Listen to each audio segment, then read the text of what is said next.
സമാധാനത്തിനുള്ള Nobel prize ഇന്ന് പ്രഖ്യാപിക്കുകയാണ്. നമുക്കറിയാം നമ്മുടെ ട്രംപ് ഇതിലേക്ക് കണ്ണു നട്ടിരിക്കുകയാണ്. ഏറ്റവും ഒടുവിൽ ഞാൻ വായിച്ചത് ഒബാമ എന്ത് ചെയ്തിട്ടാണ് ഒബാമയ്ക്ക് നൊബേൽ കൊടുത്തത്, അപ്പൊ പിന്നെ എനിക്കും തന്നൂടെ എന്നുള്ളതാണ് ട്രംപിന്റെ ഒരു രീതിയും ചോദ്യവും ഒക്കെ. അപ്പൊ ഇത് കിട്ടില്ലെങ്കിൽ വല്ലാത്തൊരു ബേജാറിലാകും ട്രംപ് എന്നുള്ളത് നമുക്കറിയാം. എന്തായിരിക്കും മാഷെ ഇതിന്റെ ഒരു പര്യവസാനം എന്ന് പറയുന്നത്? തീർച്ചയായിട്ടും ഇക്കൊല്ലത്തെ നോബൽ പ്രൈസ്, അതും സമാധാനത്തിനുള്ള നോബൽ പ്രൈസ് പ്രഖ്യാപനം ലോകം മുഴുവൻ വലിയ ആകാംക്ഷ നിറച്ചിരിക്കുകയാണ്. അതിൻ്റെ കാരണം ട്രംപ് തന്നെയാണ്. ട്രംപ് ജീവിതത്തിൽ ഇനി ഒരു ലക്ഷ്യം മാത്രമേ ബാക്കിയുള്ളൂ, അത് സമാധാനത്തിനുള്ള നോബൽ പ്രൈസ് വാങ്ങാനാണെന്ന് പറഞ്ഞിട്ട് അദ്ദേഹം അധികാരമേറ്റ ഈ രണ്ടാം തവണ അധികാരമേറ്റ കാലം തൊട്ട്, കഴിഞ്ഞ ജനുവരി തൊട്ട് തുടങ്ങിയതാണ്. അതിനുവേണ്ടി ലോകത്തിൽ എവിടെയൊക്കെ പോയി സമാധാനം കിട്ടാനുണ്ടോ, നോബൽ പ്രൈസ് കിട്ടാനുണ്ടോ എന്ന് അന്വേഷിച്ച് നടന്നുകൊണ്ടിരുന്ന ഒരാളാണ്. അദ്ദേഹത്തിന് വേണ്ടി റെക്കമെൻഡ് ചെയ്യാൻ, അദ്ദേഹത്തിന് വേണ്ടി ക്യാമ്പയിൻ ചെയ്യാൻ, അദ്ദേഹത്തിന് വേണ്ടി ആളെ കൂട്ടാൻ, അദ്ദേഹത്തിനെ കൊണ്ടാവുന്ന എല്ലാ വിധത്തിലും ശ്രമിച്ചുകൊണ്ടേ ഇരിക്കുന്നുണ്ട്. അദ്ദേഹത്തിന് വേണ്ടി കുറേ പേരെങ്കിലും ഇപ്പോൾ പാകിസ്ഥാൻ ഉൾപ്പെടെയുള്ള പല രാജ്യങ്ങളും റെക്കമെൻഡ് ചെയ്തിട്ടുണ്ട്. പക്ഷേ ഈ നോബൽ പ്രൈസിൻ്റെ ഒരു കമ്മിറ്റി അങ്ങനെയാണല്ലോ. നോബൽ പ്രൈസ് എന്ന് പറഞ്ഞാൽ ഇപ്പോൾ ഓസ്ലോയിലാണ്, നോർവേയിലാണ് അതിൻ്റെ പ്രഖ്യാപനം വരിക. നോർവേയിൽ നിന്നാണല്ലോ, നോർവീജിയൻ കമ്മിറ്റിയാണ്. അപ്പോൾ ഓസ്ലോയിൽ അതിൻ്റെ പ്രഖ്യാപനം വരാൻ പോകുന്നത് എല്ലാവരും ചങ്കുമിടിപ്പോടെ ഇരിക്കുകയാണ്. അവിടുത്തെ സമയം 11 മണിയാണ് അത്രേ നോർവേയിൽ. എന്ന് പറഞ്ഞാൽ നമ്മുടെ സമയം ഏതാണ്ട് ഉച്ചയ്ക്ക് 2:30 ഇന്ത്യൻ സമയം. അപ്പോൾ ആ സമയത്ത് എന്ത് സംഭവിക്കുമെന്ന് എല്ലാവരും വലിയ ആകാംക്ഷയോടെ ഇരിക്കുകയാണ്. ട്രംപിനെ കുറിച്ചല്ല ആകാംക്ഷ, ട്രംപിന് ഉള്ള ആകാംക്ഷ, ട്രംപിന് ഇത് കിട്ടിയാൽ പിന്നെ നോബൽ പ്രൈസിന് എന്തർത്ഥം ഉണ്ടാകും, സമാധാനത്തിന് എന്താണ് അർത്ഥം തുടങ്ങിയ കാര്യങ്ങൾ ചർച്ചയ്ക്ക് വരും. പക്ഷേ നൊബേൽ കമ്മിറ്റി അഡ്വാൻസായിട്ട് ഇറക്കിയ ഒരു പത്രസമ്മേളനം, ഈ കോലാഹലമൊക്കെ അവർ അറിയുന്നുണ്ട്. ലോകം മുഴുവൻ ഈ പീസ് നോബൽ പ്രൈസിനെ കുറിച്ച് നടക്കുന്ന ചർച്ച അവരറിയുന്നുണ്ട്. അവർ ഇന്നലെ അഡ്വാൻസായിട്ട് ഇറക്കിയ ഒരു പത്രസമ്മേളനത്തിൽ, പത്രക്കുറിപ്പിൽ പറയുന്നത്, ഈ നൊബേൽ കമ്മിറ്റിയുടെ സെക്രട്ടറി പറയുന്നത്, വിവാദങ്ങളും കോലാഹലങ്ങളും ഒക്കെ എന്ത് നടക്കട്ടെ, നോബൽ പ്രൈസിനെ ഇതൊന്നും ബാധിക്കില്ല. നോബൽ പ്രൈസിന് അതിൻ്റേതായ രീതിയുണ്ട്. അത് പലപ്പോഴും നോബൽ പ്രൈസ് കൊടുക്കുന്നതിന്, നോബൽ പ്രൈസിൻ്റെ പിന്നിൽ അതിൻ്റെ ലക്ഷ്യത്തിൽ രാഷ്ട്രീയം ഉണ്ടാവാം. അത് ലോകത്തിൻ്റെ രാഷ്ട്രീയമാണ്, അതും ജനങ്ങളുടെ രാഷ്ട്രീയമാണ്, അല്ലാതെ അത് കക്ഷി രാഷ്ട്രീയമോ ഏതെങ്കിലും രാഷ്ട്രങ്ങളുടെ രാഷ്ട്രീയമോ അല്ല. അതുകൊണ്ട് അത്തരം രാഷ്ട്രീയത്തിനൊന്നും ഞങ്ങൾ വഴങ്ങുകയില്ല. ഞങ്ങൾക്ക് ഞങ്ങളുടേതായ മാനദണ്ഡങ്ങളുണ്ട്. അത് കഴിഞ്ഞ 124 കൊല്ലമായി നോബൽ പ്രൈസ് കൊടുക്കാൻ തുടങ്ങിയിട്ടുണ്ട്. അവർ പറയുന്നത് 124 കൊല്ലമായി വളരെ സുചിന്തിതമായിട്ട് നടന്നു വരുന്ന ഒരു രീതിയുണ്ട്. അതിൻ്റെ മെത്തേഡിനെ ആരും ചോദ്യം ചെയ്തിട്ടില്ല. ഞങ്ങളെ എല്ലാ കൊല്ലവും ഇതുവരെ ഈ 124 കൊല്ലമായി പ്രഖ്യാപിച്ച സമ്മാനങ്ങളെ, അതിൻ്റെ ലക്ഷ്യത്തെ ഒന്നും ആരും ചോദ്യം ചെയ്തിട്ടില്ല. അതുകൊണ്ട് ഞങ്ങൾക്ക് പൊളിറ്റിക്സ് തീർച്ചയായിട്ടും ഉണ്ട്. നൊബേൽ പ്രൈസിന് ഒരു മനുഷ്യപക്ഷ രാഷ്ട്രീയമുണ്ട്. പക്ഷേ അത് ഒരിക്കലും കക്ഷി രാഷ്ട്രീയമോ ജാതിയോ ഒന്നും അല്ലെങ്കിൽ ഈ രാഷ്ട്രങ്ങളൊന്നും ഞങ്ങളെ സ്വാധീനിക്കാറില്ല. ഇപ്പോൾ എനിക്ക് തോന്നുന്നു 338 മറ്റോ നോമിനീസ് ഉണ്ട് കൊല്ലത്തെ സമാധാന സമ്മാനത്തിന്. അത് നോമിനീസ് വരുന്ന രീതിയുണ്ട്. ലോകത്തിലെ എല്ലാ രാജ്യങ്ങളിലുമുള്ള നിഷ്പക്ഷർ എന്ന് പറയാവുന്ന, നിഷ്പക്ഷർ എന്ന് പറയുന്നത് രാഷ്ട്രീയമില്ലാത്തവരല്ല, അരാഷ്ട്രീയവാദികളല്ല, മറിച്ച് ഈ കക്ഷി രാഷ്ട്രീയത്തിൻ്റെ ഒന്നും താല്പര്യങ്ങൾക്ക് വേണ്ടി വാദിക്കാത്ത ആളുകൾ, അങ്ങനെയുള്ള നോമിനീസ് ഉണ്ട്. ഇനി അതിൽ നിന്ന് ഷോർട്ട് ലിസ്റ്റ് ചെയ്തിട്ടുണ്ട്. ഷോർട്ട് ലിസ്റ്റിൽ നിന്നാണ് അത് വളരെ വളരെ കണിശവും സൂക്ഷ്മവുമായ നടപടികളിലൂടെ ഒരാളെ പ്രഖ്യാപിക്കുക. അപ്പോൾ അവർ തന്നെ പറയുന്നൊരു ഉദാഹരണമുണ്ട്. ഞങ്ങൾ പലപ്പോഴും നേരിടുന്നത് ഇത്തരം വിവാദങ്ങൾ ഞങ്ങൾക്ക് പുതിയതല്ല, ഞങ്ങൾ പലതും കാണാറുണ്ട്. ചില രാജ്യങ്ങൾ പറയും ഞങ്ങൾക്ക് വേണം എന്ന് രാജ്യങ്ങൾ പറയും. ചില രാജ്യങ്ങൾ ചിലപ്പോൾ പറയും ഞങ്ങളുടെ രാജ്യത്തിന് കൊടുക്കരുതെന്ന് പറയും. അങ്ങനെയും ചില ഉദാഹരണങ്ങളുണ്ട്. അപ്പോൾ അവർ പറയുന്നത് 2010 ചൈനയിലെ ഒരു ലീപ്പോ ഉണ്ട് അവിടെ. അതായത് ചൈനയിലെ മനുഷ്യാവകാശങ്ങൾക്ക് വേണ്ടി വാദിക്കുകയും എന്നിട്ട് ജയിലിലാവും, പലതവണ ജയിലിൽ പോവുകയും, കമ്മ്യൂണിസ്റ്റ് ഗവൺമെൻറ്റിൻ്റെ മനുഷ്യത്വ വിരുദ്ധവും മനുഷ്യാവകാശ വിരുദ്ധവുമായ നടപടികൾക്കെതിരായി പൊരുതിക്കൊണ്ടിരിക്കുന്ന ഒരു പോരാളിയാണ് ലീപ്പോ എന്ന് പറയുന്നത്. അപ്പോൾ ചില കാലങ്ങളിൽ നോബൽ പ്രൈസ് കൊടുക്കുമ്പോൾ ചില രാഷ്ട്രങ്ങൾ പറയും ഞങ്ങൾക്ക് തന്നില്ല, പരാതി പറയും. ചില രാഷ്ട്രങ്ങൾ പറയും ഞങ്ങളുടെ രാജ്യത്തെ ഇന്നയാൾക്ക് കൊടുത്തത് ശരിയായില്ല, അങ്ങനെയും പറയും. അതാണ് ഈ ലീപ്പോയുടെ കേസ്. ചൈന പറഞ്ഞത് ഞങ്ങളുടെ നാട്ടിൽ മനുഷ്യാവകാശം പോരാ എന്ന് പറഞ്ഞുകൊണ്ട് ഞങ്ങൾക്കെതിരായി സംസാരിച്ചുകൊണ്ടിരിക്കുന്ന, നിരന്തരമായി തലവേദന സൃഷ്ടിക്കുന്ന ഈ ലീപ്പോക്ക് അവാർഡ് കൊടുത്തു 2010. എന്തിനു കൊടുത്തു എന്ന് ചോദിച്ചുകൊണ്ടാണ് ചൈന കുഴപ്പമുണ്ടാക്കിയത്. അപ്പോൾ ഇത്തരം കുഴപ്പങ്ങളൊക്കെ ഞങ്ങൾ ഒരുപാട് കണ്ടതാണ്.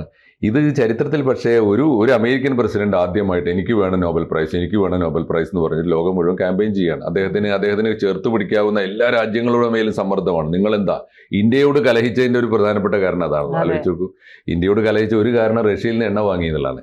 രണ്ടാമത്തെ കാരണം എന്താ, എനിക്ക് നോബൽ പ്രൈസിന് വേണ്ടി മോദി സജസ്റ്റ് ചെയ്തില്ല എന്നാണ്.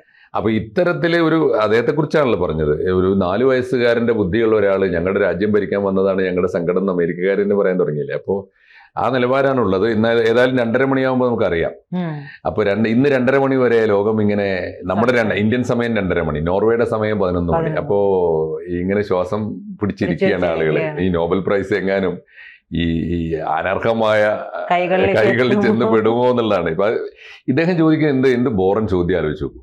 അതുപോലും അദ്ദേഹത്തിന്റെ ഒരു നിലവാരമില്ലായ്മയെ കാണിക്കുന്നില്ലേ. അദ്ദേഹം പറയുന്നത് ഒബാമയ്ക്ക് എന്തിനാണ് കൊടുത്തത്, ഒബാമയ്ക്ക് കൊടുത്തത് എന്തിനാണ്, ഒബാമയ്ക്ക് കൊടുത്തത് കൊണ്ട് എനിക്കും വേണം. നമ്മുടെ നാട്ടിലുള്ള ഇല്ലേ ഈ രാഷ്ട്രീയക്കാർ കൊച്ചു മനസ്സുകൊണ്ട് വാദിക്കും. അവന് കൊടുത്തതുകൊണ്ട് എനിക്കും വേണം, അവൻ കട്ടതുകൊണ്ട് ഞാനും കക്കും എന്ന് പറയുന്ന പോലെയുള്ള രീതിയാണുള്ളത്. ആ ഒരു അമേരിക്കൻ പ്രസിഡന്റ് എന്ന് പറയുന്ന ആ ഒരു പദവിയുടെ എല്ലാ മാന്യതയും കൈവിട്ടോണ്ടല്ലേ കളഞ്ഞു, അന്തസ് കളഞ്ഞു അമേരിക്ക. ഇനി ആരെങ്കിലും വില വയ്ക്കുമോ അമേരിക്ക? അല്ല, അമേരിക്കയുടെ വിലയാണ് കളയുന്നത്. പ്രസിഡന്റുമാർ വരും പോവും, പക്ഷെ അപ്പോഴും അമേരിക്കയുടെ ഒരു സ്റ്റാൻഡേർഡും ഉണ്ടല്ലോ എല്ലാ കാലത്തും. ഇപ്പോൾ ലോകത്തിലെ ഏത് തരം, ഇപ്പോൾ ഈ നോബൽ പ്രൈസ് കിട്ടിയ എത്രയോ പേര് പിന്നീട് അമേരിക്കയിൽ അഭയം തേടിയിട്ടുണ്ട്. അതെന്താണെന്ന് വെച്ചാൽ അവരുടെ നാട്ടിൽ മനുഷ്യന് വേണ്ടി, മനുഷ്യാവകാശങ്ങൾക്ക് വേണ്ടി പ്രവർത്തിച്ചതിന് വലിയ ഭീഷണി ഉണ്ടാകുമ്പോൾ അഭയം കൊടുക്കുന്ന നാടാണ്. ഇപ്പൊ അദ്ദേഹം ചെയ്യുന്ന പണി എന്താ? മാത്രമല്ല, യൂറോപ്യന്മാർ ചെന്നിട്ടുണ്ടാക്കിയ ഒരു നാടാണ്. ഇപ്പൊ പറയുന്ന കുടിയേറ്റക്കാരും വേണ്ടാന്ന് പറഞ്ഞ് ആട്ടി ഓടിക്കുകയാണ്. നമ്മളെപ്പോഴും പറയാറില്ലേ, ആ അമേരിക്കൻ സംസ്കാരത്തെയും ചരിത്രത്തെയും ഒക്കെ 1493 വരെ അവിടെ ആകെ ഉണ്ടായത് റെഡ് ഇന്ത്യൻസിനെ ഇവർ ആട്ടി ഓടിക്കുകയാണ് ചെയ്തത്. ബാക്കി വന്ന യൂറോപ്യന്മാർ ഉണ്ടാക്കിയ രാജ്യമാണ്. അതിന്റെ 400-ാം വാർഷികമാണ് 1893. അതിൽ പങ്കെടുക്കാനാണ് നമ്മുടെ സ്വാമിജി അവിടെ പോയത്, വിവേകാനന്ദൻ.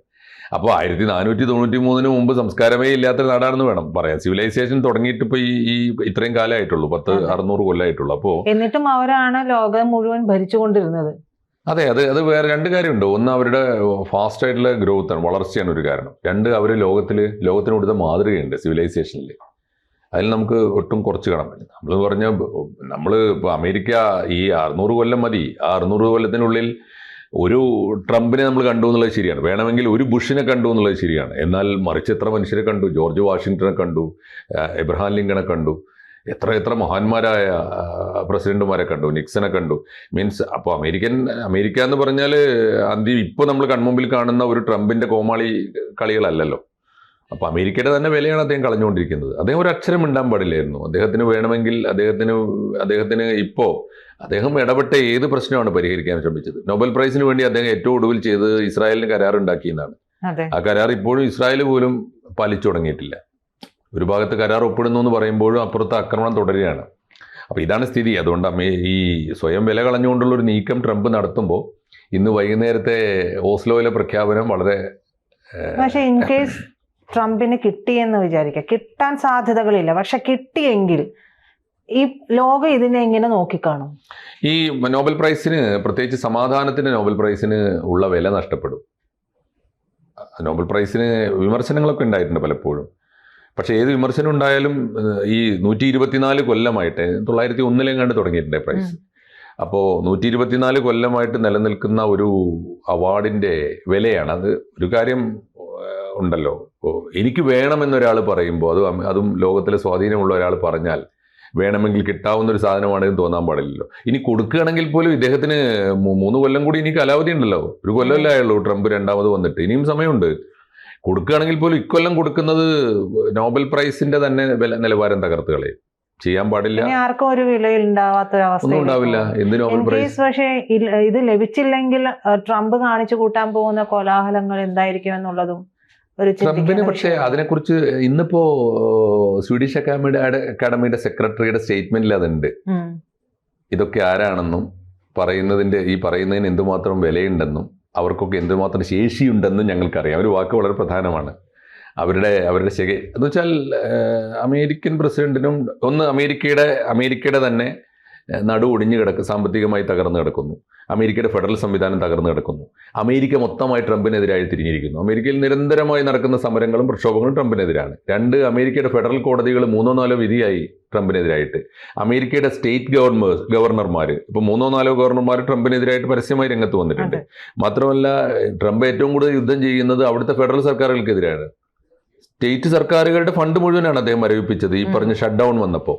അപ്പോൾ അതുകൊണ്ട് ട്രംപ് ഈ പറയുന്നതിൻ്റെ എന്തുമാത്രം പിൻബലമുണ്ട് എന്ന്, അമേരിക്കയുടെ തന്നെ പിൻബലമില്ല എന്നും ലോകത്തിൻ്റെ പിൻബലം ഒട്ടുമില്ല എന്നും ഇപ്പോൾ സ്വീഡിഷ് അക്കാഡമിക്ക് നന്നായിട്ട് അറിയാം. അതുകൊണ്ട് അക്കാഡമി അക്കാര്യത്തിൽ അത് അർഹിക്കുന്ന പരിഗണന എന്ന് പറയില്ലേ, നമ്മൾ അർഹിക്കുന്ന ഗൗരവത്തോടെ പരിഗണിക്കുക എന്ന് പറയില്ലേ, ആ പരിഗണന മാത്രമേ കൊടുക്കാൻ സാധ്യതയുള്ളൂ എന്നാണ് എനിക്ക് തോന്നുന്നത്. വൈകുന്നേരം തീർച്ചയായിട്ടും ട്രംപ് ഇല്ലാത്ത ഒരു പീസ് നോബൽ പ്രൈസ് വരുമെന്ന് തന്നെയാണ് എൻ്റെ വിശ്വാസം. അത് കൊടുത്തു കഴിഞ്ഞാൽ ഇല്ലാതാകുന്നത് ഈ 124 കൊല്ലത്തെ സ്വീഡിഷ് അക്കാഡമിയുടെ മഹത്തായ പാരമ്പര്യമാണ് ഇല്ലാതാവുക. കൂടുതൽ വാർത്തകളും വിശേഷങ്ങളും നിങ്ങളിലേക്ക് എത്താൻ ABC മലയാളം സബ്സ്ക്രൈബ് ചെയ്യുക, ബെൽ ബട്ടണും അമർത്തുക.